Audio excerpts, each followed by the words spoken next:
football. It's personal between me and you, and I'm going to do you some serious harm, you big stiff idiot. The Untouchable True School Sports Empire proudly presents something the boxing games are missing. Hey, what's going on? It's your boy BT, and I came here to talk some boxing with the thousands of True School Sports subscribers. All right, so you guys know that this Canelo Charlo fight is going to be a big event in Vegas come next month.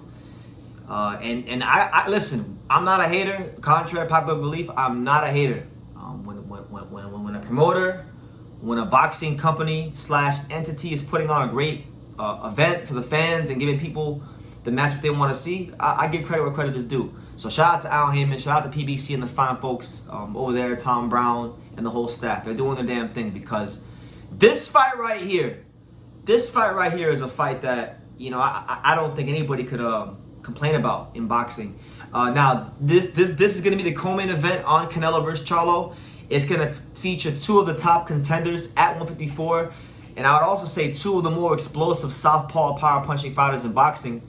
And that's you're going to have on one side, Jesus El Mono Ramos taking on the Hammer Erickson Lubin, and it's going to be a hell of a fight, because you look at Ramos has done a great job, beating guys like Brian Mendoza and Joey Spencer and a whole host of fighters. Just he's really established himself firmly as one of the top contenders in this division. And he's a fighter that, he does have that hard-hitting, come forward, pressure Mexican style. And he is somebody that people are pegging to be, a world champion at 54.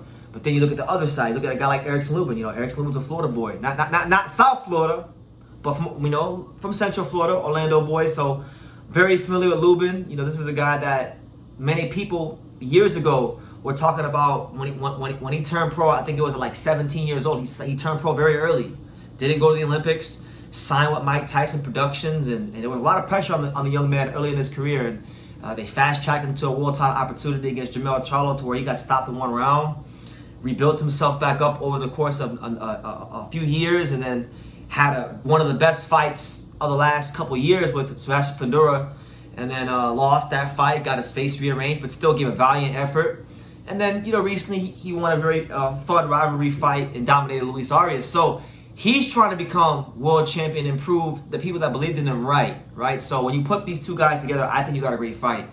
Erickson Lubin, I think Ramos, he's very tall, and he's very big and wide for the weight class. But one thing that Ramos, I felt he's had going for him, is the fact that, in a lot of these fights, although all these guys are 154 pounders like him, he's naturally the bigger guy. You look at Ramos against Joey Spencer. He looked like he was 2 weight classes bigger than Joey Spencer. You look at Ramos against a couple other fighters I can't remember right now, but just that fight right there really sticks out.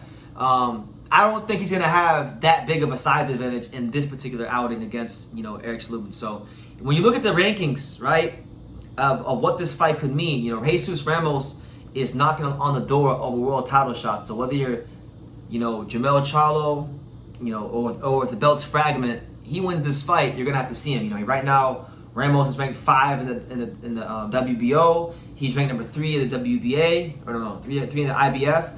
He's ranked number 10 in the WBA, and then he's ranked number 4 in the WBC. Lubin ranked number 6 in the WBC, right? Lubin, is he ranked in the WBA? He's not ranked in the WBA. He's not ranked in the IBF, and he is number 9 in the WBO. So this fight does have massive implications for the division. I would anticipate, with the way PBC tends to do things, that the winner of this fight will more than likely be lined up for a fight against the WBC interim champion, Brian Mendoza, at some point sooner rather than later. Or Fundora, because they're saying that Mendoza might do a rematch with Fundora. Who knows?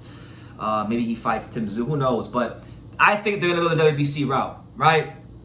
So with that being said, look, Ramos has a very workmanlike style. He can box a little bit.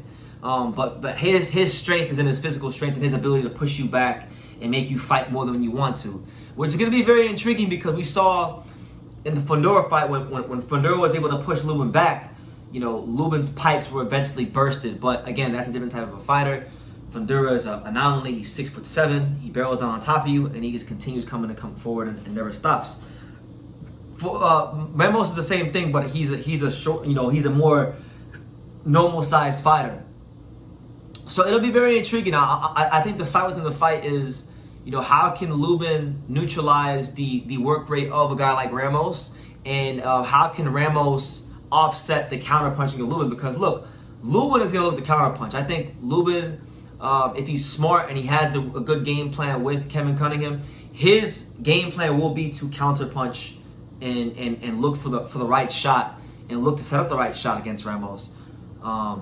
I know Lubin does have a lot of heart. He showed that in the Fundora fight, but to trade and to get into some sort of like dog fight with Ramos, I think would be very foolish in this fight for him, especially when you factor in that a fight like Fundora would take a lot of wear and tear on the body. So you don't want to pick your spots when you trade a guy like Ramos. But listen, a win here against a guy like Ramos for Lubin would really again, it would show you that this guy is a throwback fighter. He can overcome adversity, he can overcome a loss, and he'd be right there for whoever is holding a WBC title, because the reality is Mendoza's the interim champion. We don't know what's going to happen with Charlo in these next couple months, because we don't know if he'll come back to 54 or vacate. But if those belts fragment and they are vacated, then I'm thinking the WBC orders the winner of this fight versus Brian Mendoza for the WBC title next. But that's just my opinion. But that's the news. PBC giving you guys some real good fights.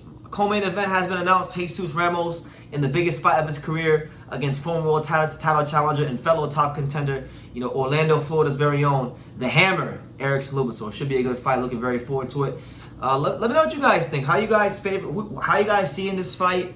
Who are you favoring and why? And let me know in the comments down below. I want to hear from you guys. I appreciate all the support. And yeah, leave your comments down below. Make sure you guys take the time to subscribe. And like I say in every single one of these videos, you can love me or you can hate me, but I'm just kidding, Daniel. So until next time, take care, guys. Thank you for watching another video on the untouchable True School Sports Empire. We're here at the Hatanaka Boxing Gym in Nagoya, Japan. And for more great videos just like this one, make sure you guys click right here.